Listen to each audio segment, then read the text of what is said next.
नाजरीन हजरात, चैनल को सब्सक्राइब कीजिए, साथ में बेल आइकन ज़रूर दबा दीजिए ताकि आने वाली वीडियो की नोटिफिकेशन आपको मिलती रहे।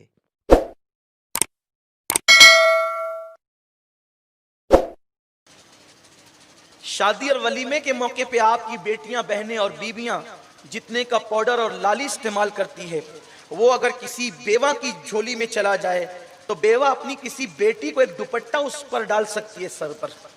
वैसे भी हमारे मजहब में लाली और पाउडर का तसव्वुर क्या है? चेहरे पे पाउडर लगाया तो आधे घंटे से ज्यादा उसका असर नहीं होगा। और लाली में बाज मुहक्किकीन के नजदीक सूअर की चर्बी मिली होती है।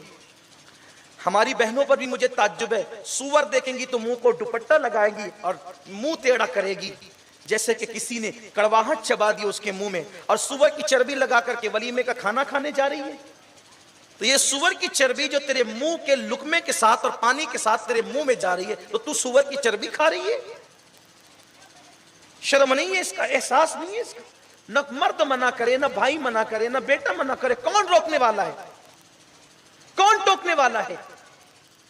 अल्लाह के रसूल अलैहिस्सलाम ने फरमाया मोमिन की शान ये, वो बुराई को देखे तो पहली कंडीशन, पहली शान मोमिन की ये है कि वो ताकत से रोक सकता हो तो ताकत से रोके, ताकत से नहीं रोक सकता हो जबान से रोके, जबान से नहीं रोक सकता हो, इतने भी काबिल नहीं है तो कहा कि वो दिल में बुरा जाने। और दिल में बुरा जानना ये कमजोर ईमान की अलामत है।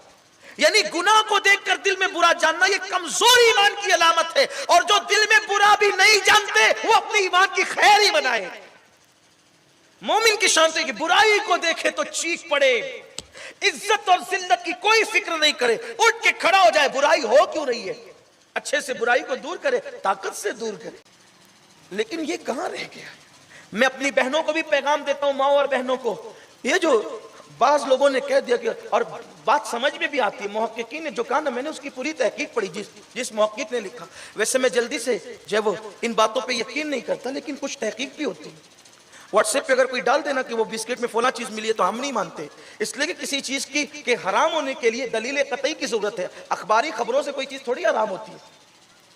लेकिन उस मुहक्किक ने ये लिखा कि दूसरे, क्योंकि इंसान का की जो हरारत है वो 37 दर्जा सेंटीग्रेड है ना, इंसान के जिस्म की हरारत जो है। तो अगर बकरी या गाय या मुर्गी वगैरह की जो चर्बी, अगर मुर्गी की तो चर्बी कितनी होगी, लेकिन अगर ये चर्बी उसमें डाली जाए तो, और वो सुर्खी होठ पे लगाई जाए तो वो गर्मी की वजह से पिघल पिघल कर टपकेगी। वो जो हलाल जानवर उसकी चर्बी नरम होती है।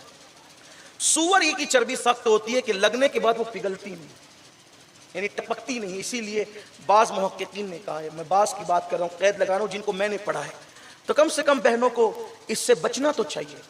चलें, अगर मुमकिन है ये तहकीक आपके नजदीक डाउटफुल हो तो मशकूक तो है ना, हराम न सही मशकूक है, उससे बचो। और अगर वो वाकई सूअर की चर्बी उसमें मिली है तो आपके पेट में जाएगी तो वही बच्चे के शिकम में आएगी ना वो, तो आपका बच्चा फिर अल्लाह वाला कैसे होगा, नेक कैसे होगा, परहेजगार कैसे होगा? बच्चे सिर्फ तकरीर सुन के थोड़ी नेक बनते हैं, उसमें कुछ माँ बाप का भी रोल होता है।